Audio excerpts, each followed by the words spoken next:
नमस्कार दोस्तों, मैं ज्ञानेश मिश्रा आपका स्वागत करता हूं।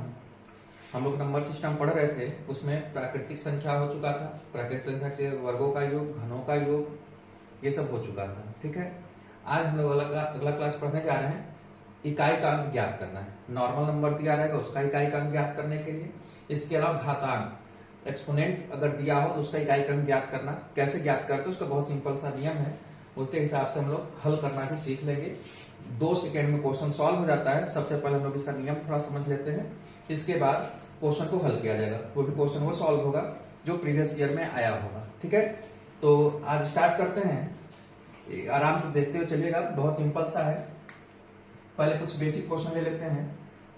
जैसे क्वेश्चन हो जाएगा 36 इंटू 1 24 इंटू 2 37 इंटू 63। इसका इकाई का अंक ज्ञात करने के लिए अगर पूछा जाए, ठीक है ना, इसके इकाई का अंक ज्ञात करने के लिए पूछा जाए तो करना क्या होता है, ये सबका मल्टीप्लाई नहीं करना है, केवल इकाई के अंकों का मल्टीप्लाई करना है। जैसे हो जाएगा 6 चौका 24, 24 का हो जाएगा यहाँ पे 4, 4 में 7 का मल्टीप्लाई हो जाएगा, 7 चौका 28, तो 28 का 8 हो जाएगा, 8 में 3 का हो जाएगा, 8 3 का 24, तो इकाई का अंक हो जाएगा यहाँ पे 4। ठीक है, ये प्रश्न तो ऐसा बहुत नहीं पूछा जाएगा, ठीक है, लेकिन इससे आगे ये बेसिक प्रश्न समझाने के लिए, लेकिन परीक्षा में प्रश्न कैसा आता है ये चीज देखिएगा। जैसे 2 और क्वेश्चन कर लेते हैं।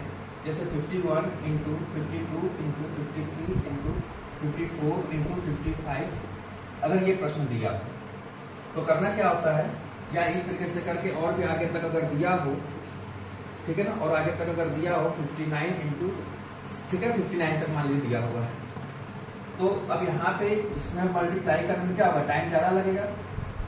ऐसे कुछ करना होता नहीं है।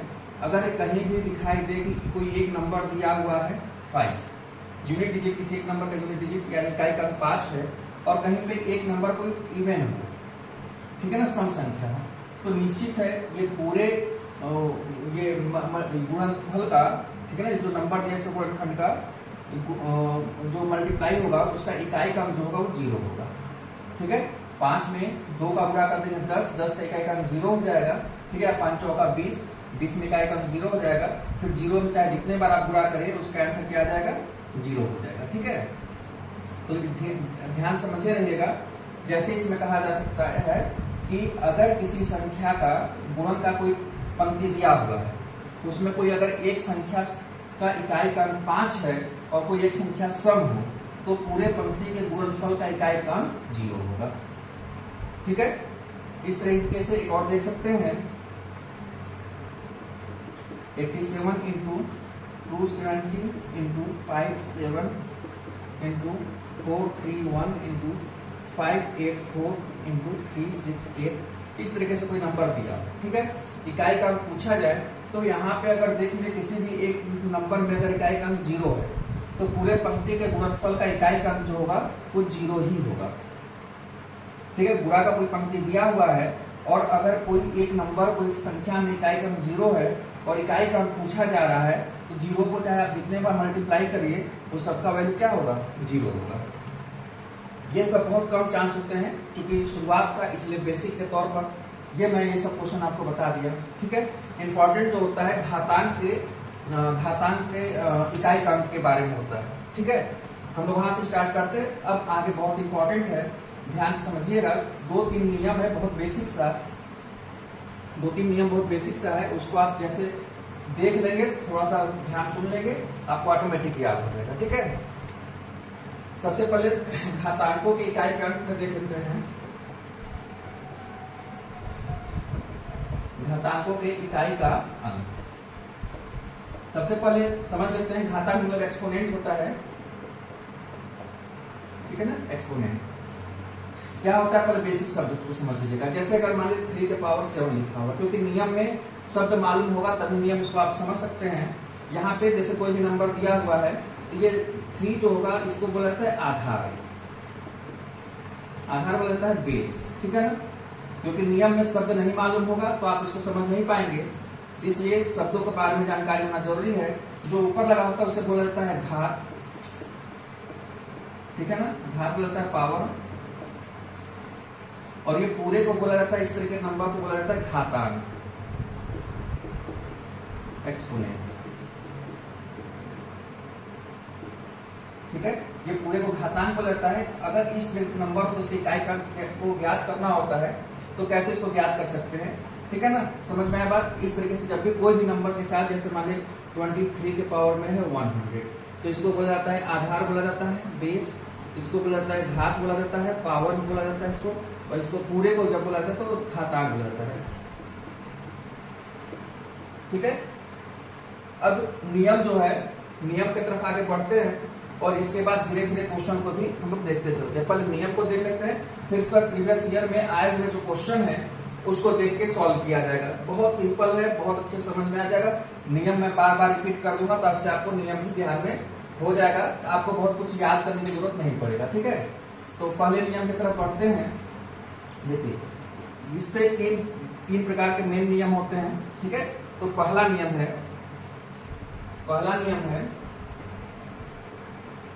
ध्यान सुनिएगा, यदि किसी घातांक के आधार का इकाई का अंक, मैं इसे बता दिया, देख लीजिएगा, ठीक है ना। जैसे यदि किसी घातांक के आधार का इकाई का अंक, ये आधार है, घात है, और ये घातांक है। यदि किसी घातांक के, ये घातांक है, घातांक के आधार का इकाई का अंक 0, 1, 5 या 6, यदि किसी घातांक के आधार का इकाई का अंक, आधार के इकाई का अंक 0, 1 या 5 या 6 हो और घात कुछ भी हो, यहाँ पे चाहे कुछ भी कोई भी नंबर हो, ठीक है ना, उस घातांक के आधार का इकाई का अंक 0, 1, 5, 6 ही होगा। ध्यान सुनिएगा, यदि किसी घातांक के आधार का इकाई का अंक 0, 1, 5, 6 हो, ठीक है ना, और घात चाहे जो भी कुछ हो, उस पूरे घातांक के इकाई का अंक 0, 1, 5, 6 ही होगा। एग्जाम्पल देख लेते हैं। जैसे अगर 20 के पावर में 100 लिखा हुआ, ये घातांक है, यदि किसी घातांक के आधार का इकाई का अंक 0 हो, घात कुछ भी हो, तो इसका इकाई का अंक क्या होगा, 0 होगा, ठीक है। यदि किसी घातांक के आधार का इकाई का अंक, ये घातांक पहले लिख लेते हैं, ये घातांक हो गया, ठीक है, एक्सपोनेंट। तो यदि किसी घातांक के आधार का इकाई का अंक 1 है, घात कुछ भी हो, उसका इकाई का अंक क्या होगा, 1 हो जाएगा, ठीक है। 0 है तो 0 होगा, 1 है तो 1 होगा। और देख लेते हैं, यदि किसी घातांक के आधार का इकाई का अंक 5, ठीक है ना, यदि किसी, यदि घातांक है 135 पावर में 25 है, यदि किसी घातांक के आधार का इकाई का अंक 5 है और घात कुछ भी हो, तो इसका इकाई का अंक क्या होगा, 5 हो जाएगा, ठीक है। एक और देख लेते हैं, यदि किसी घातांक के इकाई का अंक 6 हो, ठीक है, यदि किसी घातांक के आधार का इकाई का अंक 6 हो और घात कुछ भी हो, उसका इकाई का अंक क्या होगा, 6 हो जाएगा, ठीक है। समझ में आया वो उम्मीद है नियम। पहले नियम एक बार हम लोग देख लेते हैं, फिर प्रीवियस ईयर में जो क्वेश्चन इस पे पूछे जाते हैं उसको हम लोग हल कर लेंगे, तो बहुत अच्छे से सब कुछ समझ में आ जाएगा, ठीक है ना। एक बार फिर से मैं रिपीट कर देता हूँ। यदि किसी घातांक के आधार का इकाई का अंक 0, 1, 5, 6 हो, ठीक है ना, 0 हो या 1 हो या 5 हो या 6 हो, उस पूरे घातांक का, तो पूरे घातांक का इकाई का अंक जो होगा, 0 है तो 0 होगा, 1 है तो 1 होगा, 5 है तो 5 होगा और 6 है तो 6 होगा, ठीक है। अब बढ़ते हैं नियम नंबर 2 की तरफ। 0, 1, 5, 6 हो गया। दूसरा नियम है, यदि किसी घातांक के आधार का इकाई का अंक 4 अथवा 9 हो, ठीक है ना, यदि किसी घातांक के आधार का इकाई का अंक 4 अथवा 9 हो, अगर 4 होगा तब क्या होगा, अगर आधार, यदि किसी घातांक के आधार का इकाई का अंक 4 होगा और घात यानी पावर अगर सम होगा, पावर अगर सम होगा तो इकाई का अंक जो होगा 6 होगा और घात विषम होगा, इवन होगा, ठीक है ना, घात विषम होगा तो इकाई का अंक जो होगा वो 4 होगा। यदि किसी घातांक के आधार का इकाई का अंक, यदि किसी घातांक के आधार का इकाई का अंक 4 हो और घात अगर सम होगा तो इकाई का अंक 6 होगा और घात विषम होगा तो इकाई का अंक 4 होगा। एग्जाम्पल देख लेते हैं। जैसे 64 के पावर में 100, यदि किसी घातांक के आधार का इकाई का अंक 4 है, घात सम है, जिसका इकाई का अंक क्या होगा, 6 हो जाएगा। उसी तरीके से 64 की पावर 101 हो जाएगा। देखिए, यदि किसी घातांक के आधार का इकाई का अंक 4 है और घात जो है पावर विषम में है, ऑड नंबर में है, तो यहाँ पे इकाई का अंक क्या हो जाएगा, 4 हो जाएगा। ठीक है, उम्मीद है समझ में आ रहा होगा।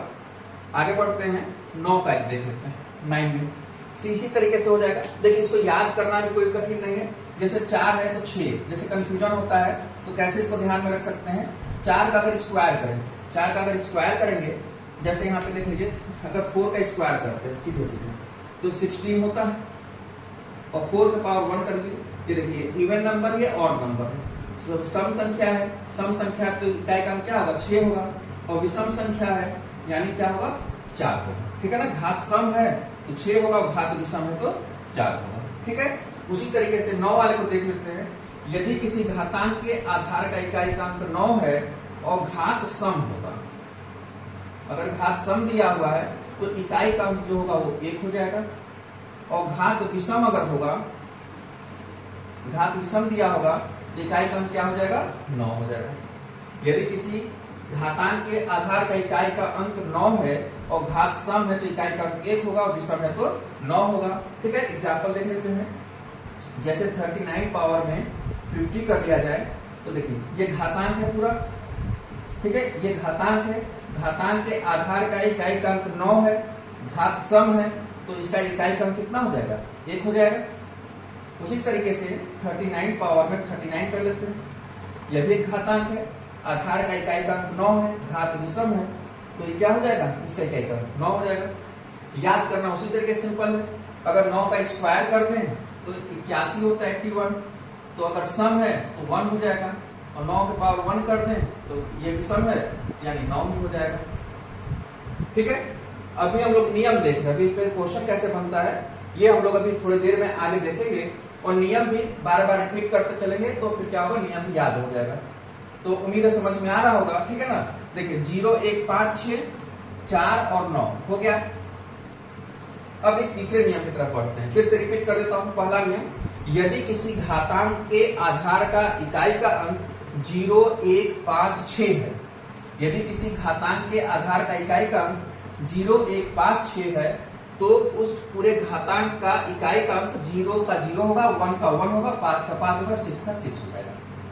दूसरा नियम है 4 और 9 से, यदि किसी घातांक के आधार का इकाई का अंक 4 है, ठीक है, यदि किसी घातांक के आधार का इकाई का अंक 4 है, घात सम है तो इकाई का अंक 6 होगा, घात विषम है तो इकाई का अंक 4 होगा। ठीक है, उसी तरीके से 9 का देख लेते हैं। यदि किसी घातांक के आधार का इकाई का अंक 9 है, घात सम है तो 1 होगा, और घात विषम है तो 9 हो जाएगा। ठीक है, तो यहां तक समझ में आ रहा होगा। अब तीसरे नियम की तरफ बढ़ते हैं। तीसरा नियम यह है कि यदि किसी घातांक के आधार का इकाई का अंक 2 3 7 8 हो, यदि किसी घातांक के आधार का इकाई का अंक 2 3 7 8 हो तो उसे हल करने के कुछ स्टेप है। ठीक है, 2 3 7 8, 2 3 7 और 8। यदि किसी घातांक के आधार का इकाई का अंक 2 3 7 8 हो तो उसे हल करने के कुछ स्टेप हैं। कैसे हल होता है वो जान लेते हैं। सिंपल सा है, कुछ भी नहीं करना है। घात को 4 से भाग देते हैं और शेषफल ज्ञात करते हैं। जो शेषफल आएगा उसको आधार के इकाई के अंक के ऊपर लिखकर उसे हल करते हैं। ठीक है, क्या करते हैं, यदि किसी घातांक के आधार का इकाई का अंक 2 3 7 8 हो तो उसे कैसे सॉल्व करते हैं, घात को 4 से, पावर जो है उसको 4 से भाग देते हैं और शेषफल ज्ञात करते हैं, रिमाइंडर, और शेषफल को आधार के इकाई के अंक के ऊपर लिखकर उसे हल करते हैं। जैसे एग्जांपल देख लेते हैं, 102 पावर में 22 है, ये घातांक है, आधार का इकाई का अंक 2 है, तो क्या करेंगे, सबसे पहले घात को 4 से भाग देंगे, 22 को 4 से भाग दे देंगे, शेषफल कितना बचेगा, 2 शेषफल बचेगा। ठीक है, 2 शेषफल बचेगा तो 2 के पावर 2 लिख लेंगे, आंसर कितना आ जाएगा, 4। इकाई का अंक क्या हो जाएगा, 4। ठीक है, घात को क्या करेंगे, 4 से भाग दे देंगे, यहां से भाग देकर देख लीजिए, 4 5 20, यानी शेषफल 2 बचा। शेषफल से मतलब है, शेषफल को कहां रखा जाएगा, यहाँ पे इकाई के, और ये 2 कौन सा इकाई का है। ठीक है, समझ में आ रहा होगा। अगला एग्जांपल देखते हैं, जैसे 103 पावर में 23 लिख लेते हैं। ठीक है, यदि किसी घातांक के आधार का इकाई का अंक 3 है, पावर में 23 है, तो क्या करते हैं, सबसे पहले घात को 4 से भाग देते हैं इस तरीके से, तो रिमाइंडर कितना आ जाएगा 3। तो यहाँ पे आधार के इकाई के अंक के ऊपर कितना लिखना है, जो रिमाइंडर होगा, तो 27 का क्या हो जाएगा यहाँ पे 7। ठीक है, अगला है एक और लिख लेते हैं, जैसे 107 पावर में 107 लिख लेते हैं। ठीक है, तो तीसरा नियम पहचान कैसे है, आधार का इकाई का अंक 3 है, सबसे पहले घात को 4 से भाग देते हैं और शेषफल ज्ञात करते हैं। 4 से भाग 4 दूना 8, 27, 4 छक्का 24, बचेगा 3। तो आधार के इकाई के अंक के ऊपर लिख लेते हैं शेषफल। ये शेषफल 4 से भाग देना, जो शेषफल है वो लिख लिए, आधार के यहाँ पे लिख लिए। तो 7 का क्यूब क्या होता है, 343 होता है, तो 343 का क्या हो जाएगा, जैसे 343 होता है तो इकाई का अंक कितना हो जाएगा, 3 हो जाएगा। एक और देख लेते हैं 8 वाला, जैसे 78 पावर में 33। ठीक है, 78 पावर में 33 है, तो नियम नंबर 3 लगेगा यहाँ पे। नियम नंबर 3 में क्या है, आधार का इकाई का अंक जो है 8 है, तो यहाँ पे क्या करेंगे, 4 से भाग देके शेषफल ज्ञात करते हैं। शेषफल कितना आएगा, 1 आएगा, 4 8 32, यहाँ पे इसका इकाई का अंक कितना हो जाएगा 8। उम्मीद है समझ में आ रहा होगा। यहाँ पे एक पॉइंट और समझिएगा, अगर मान लीजिए 4 से डिवाइड करने पर शेषफल 0, ठीक है, 4 से, जैसे अगर मान लीजिए कि 32 पावर में 36 है, 32 पावर में 36 है, नियम नंबर 3 लगेगा। नियम नंबर 3 क्या है, यदि किसी घातांक के आधार का इकाई का 2 3 7 8 हो, यानी 2 है, तो क्या करते हैं, घात को 4 से भाग देते और शेषफल ज्ञात करते हैं। तो शेषफल यहाँ पे कितना आएगा, 0।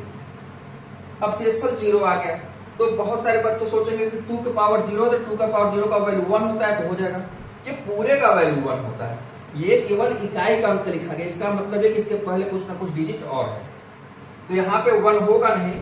यहाँ पे क्या करेंगे, ध्यान रखिएगा, जब 0 आ जाएगा तो घात को 0 को रिप्लेस करके कितना लिख देना होगा, 4 लिखना होगा। अगर 4 से भाग देने के बाद घात शेषफल 0 आता है, तो 0 को रिप्लेस करके यहाँ पे 4 लिख लेंगे।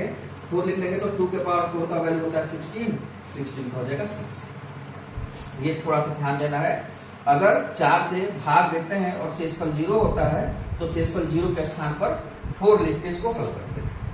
ठीक है, अब हम लोग जो प्रीवियस ईयर में एग्जाम में एसएससी में क्वेश्चन पूछे गए हैं, उस पर हम लोग क्वेश्चन को हल करते हैं। एक बार फिर से इस नियम को रिवीजन कर लेते हैं। ठीक है, तो पहला नियम क्या है, यदि किसी घातांक के आधार का इकाई का अंक 0 1 5 6 है, 0 1 5 6 है, तो उस पूरे घातांक का इकाई का अंक 0 1 5 6 ही होगा। ये नियम नंबर 1 है। दूसरा नियम है, यदि किसी घातांक के आधार का इकाई का अंक 4 या 9 है, तो 4 अगर होगा, घात सम होगा तो 6 होगा, और घात विषम होगा तो 4 ही हो जाएगा।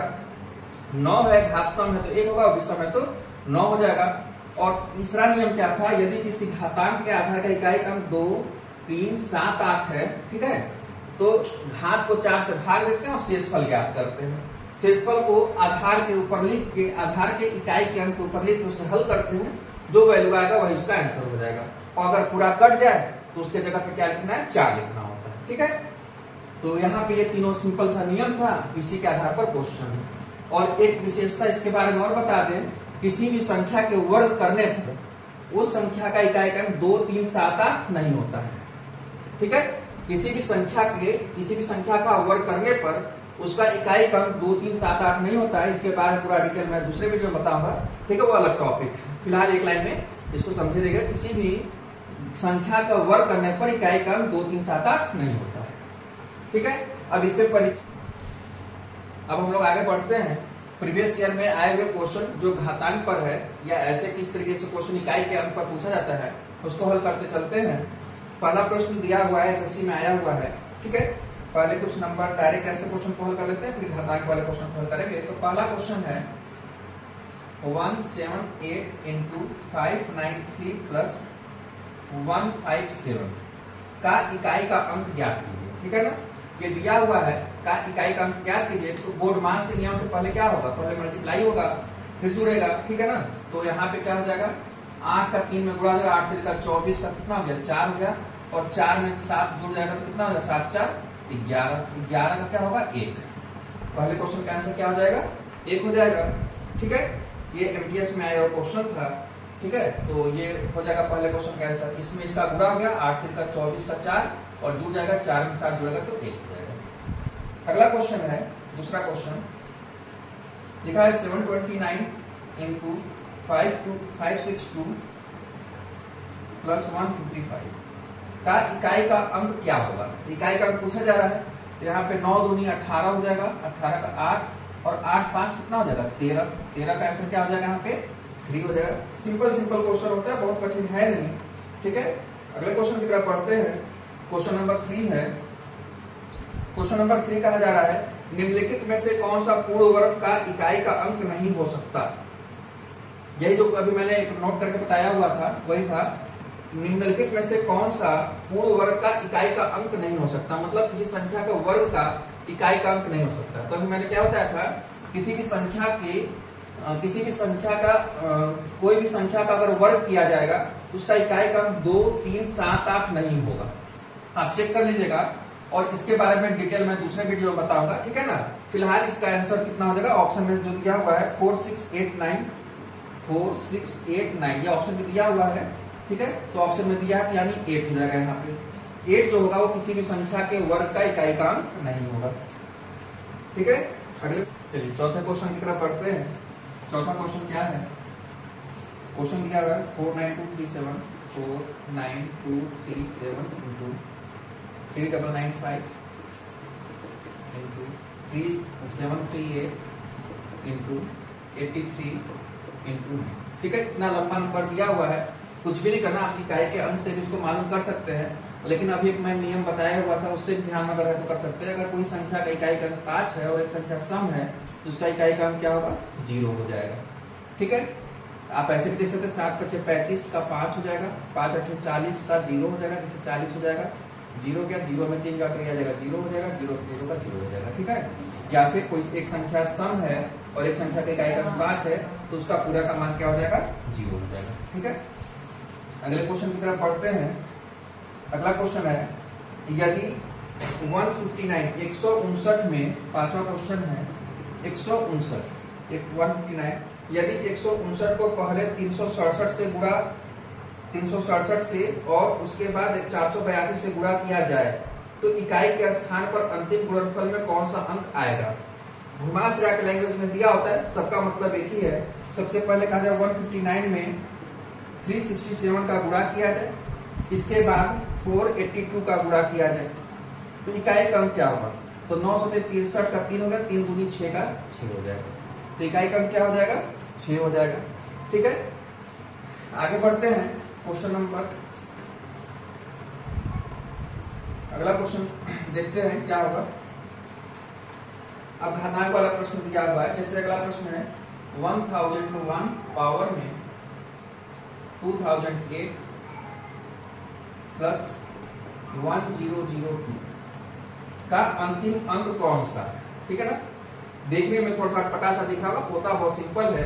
का अंतिम अंक कौन सा है, तो ये देखिए ये घातांक है, एक्सपोनेंट, ये घातांक है, ये घातांक है। ठीक है ना, इस घातांक में पहले ये घातांक में आधार के इकाई क्या है 1। अब ये कौन सा नियम है, नियम नंबर 1 है 0 1 5 6। तो घात कुछ भी हो तो उसका इकाई का अंक कितना हो जाएगा 1 हो जाएगा। प्लस 1002 दिया है, इसके पहले ये इकाई का अंक है तो केवल इकाई का अंक यहाँ पे जोड़ लेंगे, 2 और 1 कितना हो जाएगा यहाँ पे 3 हो जाएगा। ठीक है, अच्छे समझ में आया होगा।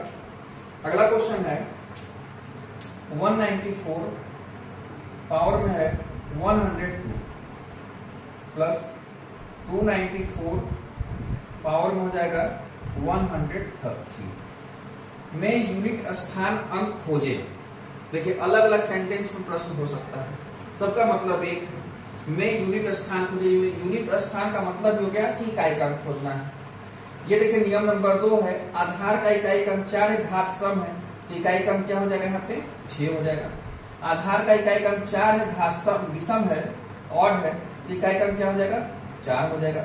6 4 10 10 का इकाई का अंक क्या हो जाएगा 4 हो जाएगा। ठीक है, अगला प्रश्न है, अगला प्रश्न दिया हुआ है। ठीक है, देख लेते हैं।